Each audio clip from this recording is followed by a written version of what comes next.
You're listening to Behind the Bulldogs, brought to you by Ferris State Athletics. Off the left side, to the end zone! Touchdown, Bulldogs! If I'm even having like a bad day on the course or something, I just look down at it and just feel like thankful that I'm able to be out there. Making sure that we're like where our feet are and we're not thinking about outside distractions. Welcome into another edition of Behind the Bulldogs. Brandon Worth, Tatum Outlaw, giving you the good stuff in Ferris State Athletics. Tatum, we're back. Busy schedules and illness kept us out a week, but you know what? We just fight our way on and we continue on with the show. And we got a great interview coming up here with two cross-country stars. It's going to be a great episode. Yeah, sorry we weren't here last week. We also didn't film for Off the Ice, so Yeah, it was a whole week off for everybody. A week of just not seeing any of us. So sorry about that. But we've got some good sports to cover, and we're excited to be back. Absolutely. We got all the Ferris State sports recap for you here, as well as our interview coming up with Dave Harris and Ben Knuth of men's cross country. And then we'll get you what's coming up on the weekend. And this is one of the biggest weekends at home at Ferris State this fall. Very exciting stuff. Yeah, I think you guys kind of have an idea of what's coming up this weekend. So make sure you come out and be loud and proud. Hence why they're plugged in right now and watching this episode. So big thanks. Be sure to follow along. Big thanks to Dazos Digital. Target your target audience with the experts at DazosDigital.com. All right, we'll start with football. Big win against Michigan Tech, a rank Husky crew, 38-10. But the big thing, I think, obviously 38 points, great for the offense. 5 interceptions and a half for that defense? 5? I mean, come on. That's great stuff. Defense has been underrated this year, and I think this was the big performance that now shows, hey, we can score it, but hey, we can play defense too. Yeah, I don't even want to say I'm surprised because I think our football team continues to do all these like outrageous things, like with the points scored and like, I don't know, just with like wins we're pulling out. Like, I shouldn't be surprised, but I guess I should say they keep raising the standards. So it's exciting to see them play.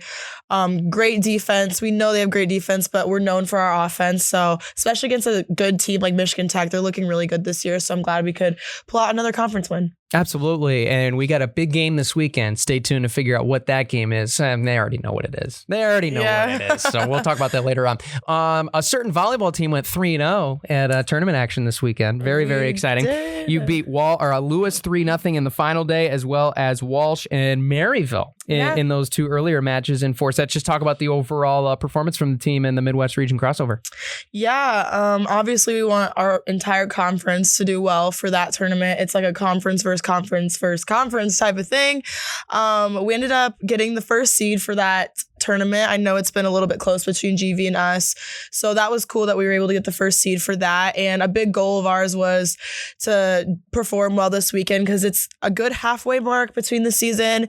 And it's very similar to how postseason play will be. 3 games in 2 days, quick turnarounds, teams that we're not so familiar with. So it was just great that we could be successful after this weekend and test our limits. And I think we learned more about ourselves as a team. And so I think that'll give us a good push to finish off the rest of the season strong. Absolutely. Very good performances. And they're going to be home this week as well. We'll talk about the details later on in the episode. Women's soccer fell 1-0 to Purdue Northwest earlier on in the weekend, but they do bounce back. A much needed win against Parkside. 1-0. I mean, that was just huge for Coach Henson's team. You know, obviously the early weekend loss really hurt. You know, you're going into that road trip. You're going to Hammond, then you're going to Kenosha. It's a long trip, right? We both know it. We've had experienced that trip, but overall getting the win, especially going into a huge home slate. I mean, that's just huge, especially the offense the defense has been really doing a good job. The offense really, I think, stepped up, especially when it needed most in Kenosha against Parkside and the Rangers with that goal to be able to win that one. Yeah, I would say for the soccer team, I mean, the defense is always very consistent, very sturdy. And I think that they're able to hold a lot of teams. But whenever, like you said, our offense steps up is when we start taking those big wins. And I think that was a really big win for the soccer team. So I'm glad they could finish the weekend on a high note. Absolutely. Hockey was in action and got a sweep last week. Yeah. Very exciting stuff. Winning, especially the exhibition win against Simon Fraser was very exciting. Went to overtime, 3-2, then took on the under-18 United States National Development Team. 5-0. This was a team that beat us last year. Beat them 5-0 this time around. This just goes to show This is a different team. Yeah. This program's ready to eat right away under Coach Riley. Very, very excited to see what they get to once the conference slate starts this week. Yeah, I mean, that team, they're just all very gritty. I think we saw a bit of that when they were playing the number 1 Western Michigan. So they had a huge win there if you didn't keep up with that. And if you want to hear more about it, tune into Off the Ice. Shameless plug right now. Shameless plug. Tune into Off the Ice where we talk more about just like the insight with their team and how they're able to pull out these wins. Did you get paid to say that? No. So it was a free shameless plug.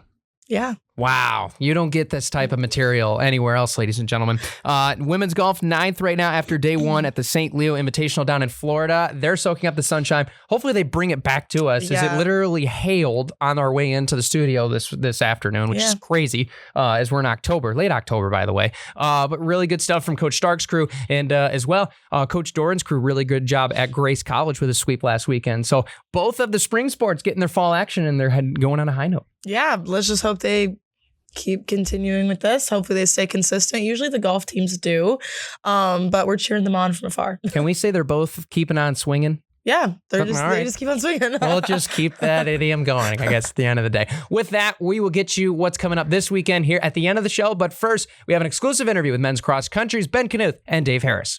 Now joining us here in the interview room, we have 2 very special guests from men's cross country, Ben Knuth and Dave Harris. Guys, welcome to the show.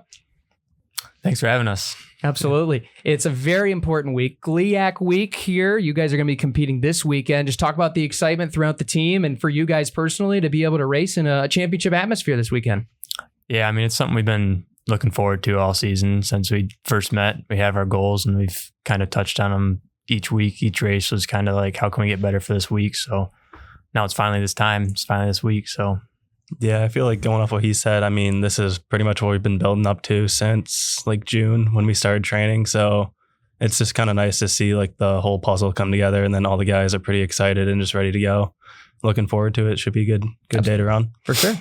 Yeah. How do you guys prepare like the rest of the team? I think you guys are good leaders for your team. How do you help like some of the younger guys in your team go into, I guess, high pressure situations like this weekend? Yeah, for racing wise, it's kind of we've trying to have a strategy of trying to run with each other. So it's kind of nice for those younger guys. It's like, hey, just stare at my back or just like watch me for the first whatever part of the race. So just kind of get them into the race, and then after that, they can do what they do. You know. Yeah. So I like that. Yeah, I mean, similar to what he said, I feel like for a lot of the younger guys, it's no different than any other race. Like coaches really emphasized us running in groups, like the same groups we work out in. So then when we get to like any race or like GLIAC this weekend, they can just kind of go off of what we've been doing all season, which is trying to run in the same groups that we do in practice and in most races. Absolutely. Nice. It's a pack of dogs at the end of the day. I mean, that's what it is. So I have to ask this question as one that was once in your guys' shoes and actually teammates with you guys for a year, which was really fun. Is there ever an annoying type of, cheering on that you guys just get sick of? Like if you hear a cowbell, does that give you that extra jolt of energy, or is there any sort of like thing you're just like, I can't stand hearing this? I'd say it matters how I'm feeling. I mean, if I'm feeling good and I hear cowbell, yeah, it might get me fired up a little bit. But Okay. if I'm dying and I hear that, it's like, oh. Yeah. It's like, no, just end it. Just end the race. Nobody even look at me. Dave, how about you? I mean, I could agree with that. The cowbell can be a bit obnoxious, but I was going to say when like you got people saying like you're almost done. Oh, And you're not even close to being done. Yeah. That one always drives me nuts. Yeah. It's like we have almost 5 miles to do and it's mile 1. Like, please chill out for a second. Like we're working on it. So I could imagine too, like, do you pay attention to like things people say like that? Because I could imagine it being like annoying if someone's like, who doesn't run at all, like saying certain things. Like I feel like that would irritate me. you can do it. Yeah. Or like, obviously. Oh, you only have this much more to go. Like you can't even do that. Like, I don't know. I feel like I would get a little bit annoyed. I don't know if but I don't even run. So yeah. Yeah, I think normally I'm always just like locked in. Like all I hear is my coach normally, like Coach Kelsey. Like I have his like voice like ingrained in my brain. So like if I hear like a mile split or ever, him telling me something, like that's normally all I hear. Yeah, that's definitely an athlete thing. We're trained to hear coach's voice. Yeah, for sure. I feel like I don't hear much, honestly. Like after the race, I just like, it's just all noise, especially like in track too. It's like everything's just noise. I can't pick people out. Yeah, for sure. My teammates, we say like, I don't know, especially for like a lot of people, like their first time going into a game, we'll be like, did you black out? Because that's like a common experience that we have, like when we're like playing in our first like match. Like I feel like a lot of us will just like get so nervous that we just black out. Do you guys ever have like a moment like that where you're just like zoned out, tunnel vision with what you're doing, or no?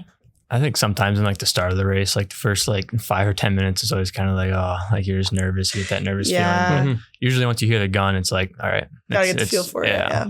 Yeah, for sure. Dave? Yeah, I feel like the start of the race or like even sometimes like the finishing stretch can just kind of be like you're like locked in on the finish line and not really thinking about anything else. Yeah, absolutely. For both of you guys, a little bit different journeys here to Big Rapids, competing here at Ferris State. Ben, we'll start with you. You're the hometown kid. You're right here from Big Rapids. So what was the process like for you? I know you were quite an arm in high school. You had some decisions to make. What ended up making you choose the spikes over the cleats and staying here in the B-Rap? Yeah, honestly, I don't really know like why I chose it, but like it definitely, Ferris definitely chose me. Like they have my program, which was huge. So like school wise, that was huge. And just I've known a lot of guys that have gone to Ferris too. Those like maybe 1 or 2 Big Rapids guys, including some Reed City guys too. So it was good. I knew people on the team already. So I definitely could have went and played some college ball somewhere for baseball. But honestly, I think that would have been a lot in my body. But now every time I say it, it's always like running isn't a lot in your body, but it's like, I don't know. But yeah, I'm definitely happy to be here. It's awesome. For sure. And Dave, we've got you a little bit later in the journey, and many people might have seen the last name. And, you know, of course, Donis, your older brother, one of the guys that really championed being a champion here and as a GLIAC champion. But just talk about what chose you to come back to Ferris here and kind of follow in your brother's footsteps. Yeah, I mean, so out of high school, I went to Saginaw for a year and then just really didn't like it like I thought I would there. So then obviously I was like, all right, I need to make a change.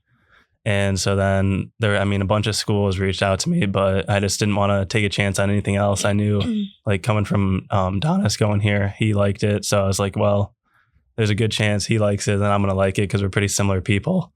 So that's where I was like, I might as well. So that's when I reached out to Coach Kelch, and then he was like very welcoming and very inviting to have me on the team. So then I just kind of went from there and then haven't really looked back since. Rock on. Sweet. What are you guys studying here at Ferris, and what do you hope to pursue with that? I'm studying survey engineering. I hope to get a surveying or a professional surveying license. It's kind of like the main goal after college. It's usually like a 4-year thing you got to get, and you got to pass a test. So you can be a certified grandpa and tell people, get off my lawn. Pretty much. There you go. How about you, Dave? I'm studying accounting here. And then my goal with that is to get my CPA license. So I got to go back and I'm going to get my master's after my bachelor degree. And then from there, probably spend some time working in public accounting. Cool. Wow, right on. Absolutely. Outside of running and racing, right, there's obviously not as much time as like some other sports, but when you guys are not at practice or not on a run, what's your go-to, to kick back, relax, and, take your mind off running a little bit? I loved hunting fish, so I've been hunting and fishing around here for my whole life. And then I've also started picking up on doing some like baseball stuff, like baseball coaching and baseball like pitching lessons. So that's been good to kind of like get those baseball vibes back and those juices flowing again. So that's been good. Yeah, it never leaves you. It might just, it might change your mindset a little bit, but no, that's great. How about you, Dave? I'd say most of the time, like when the weather's nice in the summer, it's been a lot of time golfing. But then when it gets colder, some of my free time I'll spend like snowboarding. Nice. And then, whatever else we get up to. Sometimes that's messing with our mopeds. Those tend to have problems. If you know cross country, you know the mopeds. Oh, yeah. It's hard to miss us or not hear us. Yeah, absolutely. It's funny. Do you guys have any, ask every guest that comes on, do you guys have any like pre-race superstitions or things you have to do? It could be as simple as like, some people are like, I put the shoe on first or whatever, or like I eat this every night, and some people's are very extreme. Not really. My one thing is just I've worn the same socks for like a really long time. That's a superstition. Yeah, fair. It's kind of my only thing, I'd say. Yeah. Okay. I feel like not in particular. I try to wear the same socks, but I always get them mixed up and I never keep track of it. Sure. I feel like my only one that I really have is I always like eat the same or like similar foods the night before or like the morning of. Yeah, and for running especially, like the pre-race meal feels like the number one thing. Is there a go-to meal, like as far as, you got to have this, or you're shooting for this if you can get it? This year it's been bagels and cream cheese. Bagels. Like 3 hours before my race has always been. It's sometimes hard to get down, but sure, that's my go-to. We eat a lot of bagels too. Yeah. We have like a basket we have like a little kitchenette in our locker room. We have like a basket full of like all these different bagels, and then we have like them stocked in like the upper shelf too. We have a ton of bagels. So how many bagels do you have? Please don't say over 100 because they're probably stale now. If I had to say like a rough estimate of how many like packs of bagels we have after a grocery trip, I would have to say like 20. Okay, that's fair. I thought you were going to say a triple-digit number, and I was going to have to be irate. Well, that's 20 packs of bagels. So then there's like how many bagels in a pack? So there's a lot, but oh boy. Anyway. But there's a lot of people on my team, so I guess that's very true. Dave, how about you? Mine's the same. I always eat a bagel before a race. And bagels. Usually I had a bagel and like 2 bananas. Always 2. Okay. I don't know why, but I've been doing that since high school. Plain bagels or it depends. Sometimes, well, in high school is whatever my mom would buy. Yeah. Fair. But now that I have to buy them, it's more like I'll either get like everything bagels or cinnamon raisin. Something I can put butter on and then just eat it like that. So yeah. Big fan of cinnamon raisin bagels. Yeah, I can can't get go with you wrong. there. Now the question is, I've seen this question go around social media when it comes to putting on the racing spikes. Is it socks or sockless? I've done socks. I think I've only raced sockless like once or twice, maybe. People don't wear socks with this? You're just finding out now. Do you, Dave? I wear socks. Okay, you both wear always socks. All right. I didn't realize it was a thing to not wear socks. That's a thing. Yeah. In Steeple, there were times I didn't wear socks. I guess I just assumed you wear like socks with shoes. Aren't they like shoes? Yeah, they're shoes, right? It's socks with shoes. Oh my gosh. I don't know. I just assumed. I don't know that much about running. Anyway, go-to event and track and why you love it so much. My go-to has been the 5K. Okay. Might be a 10K this year though. I've ran some good 10Ks, so I might kind of try leading towards that, but we'll see. It's a bold strategy, Cotton. That's a long distance. I know. A lot of laps. Yeah, that's very true. Very true. Dave, how about you? My go-to has always been the mile. Yeah. Just simple 4 laps. Well, not anymore, but it used to be 4 laps in high school. True. But I think this year I might want to do the 3K more, but we'll see how that goes. Yeah, for sure. You got the foot speeds for it, so there's no doubt about that. So yeah. What's been your guys' favorite course to run on and why? Lewis is always a good one. I don't think I really raced a good race this year at Lewis, but that one's always, there's a boatload of people and it's flat and it's fast and it's just cool to go down to Chicago too. Yeah, for sure. I'm going to say the Cat Key. I feel like it's always fun just to like open up our season on the home course because it's, like within 5 minutes of where we live, and then it's usually just mostly our team. So it's just kind of a fun race with not really much pressure at all. Yeah, absolutely. It's the way the Rust Buster is supposed to be at the end of the day. Absolutely as well. Thank you both so much for coming on the show. We're wishing you the best of luck at GLIAC. Last question, though, before you go. What's your favorite thing about being here at Ferris State and being a Bulldog? My favorite thing is the teammates. I mean, you run together every day and they're great to be around. I'm going to say just the whole, like the city itself and like the nature aspect and just the way that like, I feel like everyone in Big Rapids is like trying to support each other no matter what it is. And the way it's just like that small town vibe.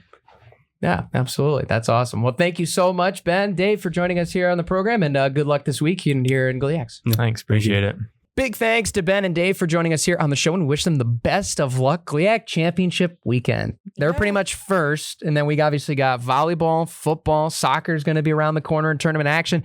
We already blinked and the fall's almost gone. This is a problem. Yeah, I know. I mean, just hearing them talk about it, like I was just thinking about my own season, like, wow, time has really just flown. Yeah, you can start to count the weeks left on one hand. That's not a good problem to have. I know. And we were just talking about our schedule off camera, and GLIAC is approaching. It feels slowly, but it's coming fast. Yeah, it's that cloud behind you can't see coming until it just dumps hail right on top of you. I'm still not over the fact that it just hailed outside. But anyway, we can move on. Thursday, October 23rd, let's start you with a Ferris State Sports Slate at home, 6 o'clock, down the hall from us, Bulldog Arena. Bulldogs and Panthers of Davenport. You guys are going to be hosting Davenport. Really exciting match coming up to start the whole weekend festivities on Thursday. Yeah, make sure you guys come out and watch, even though it is a Thursday. Davenport is they've definitely made major improvements since their last season. They're looking really good this year. They're super competitive. I think the last time we played them, it was a really close match. I think we won in 4. 4 sets, yeah. Yeah, so it'll be a good game. So come, bring your friends, and have a good time. Be loud. Absolutely. Friday will be a matchup with a whole lot of Huskies. The first one will be at 1 o'clock at home. Our women's soccer team will take on Michigan Tech at 1 p.m. That'll be a kickoff there at the South Athletic Complex. And then ice hockey, they will be leaving on Thursday to head up north to play the Huskies in Houghton. So they'll be playing at the MAC. That'll be Friday night, 7:07 puck drop there at Michigan Tech. They will also be playing on Saturday, once again at 6:07 p.m. So those are the 2 times for hockey at Michigan Tech this weekend. Saturday, women's and men's cross country GLIAC championships hosted by Davenport. I believe it's being held at the Gainey Athletic Complex, which is actually near the campus of Calvin for those that are planning to drive there. So a little bit shorter. It's a little bit of faster course. It's going to be really fun. I'm excited to see how both our women's and men's teams do. I believe 11 o'clock and 11:45 are the start times for each of them. Women's are first, men's second. So you can find all that information on the GLIAC website. Football, the big one. Anchorbone, 1 o'clock will be official kickoff. If you're planning to get here at 1 o'clock, good luck. You're walking from a real far away to get to the field. Get here early. Make sure you get your seats and make sure you get situated for the game. It's going to be a great one. I mean, we're going to expect a packed house, a lot of blue on one side, a lot of red on the other, crimson and gold. But it's going to be really exciting. It's Anchorbone. It's finally at home for the first time in 3 years. Yeah, I was going to say, we haven't had the Anchorbone here in a while. So make sure you're there. Make sure you're loud. Make sure you bring a lot of energy, and there's no excuse to go to the volleyball game after either.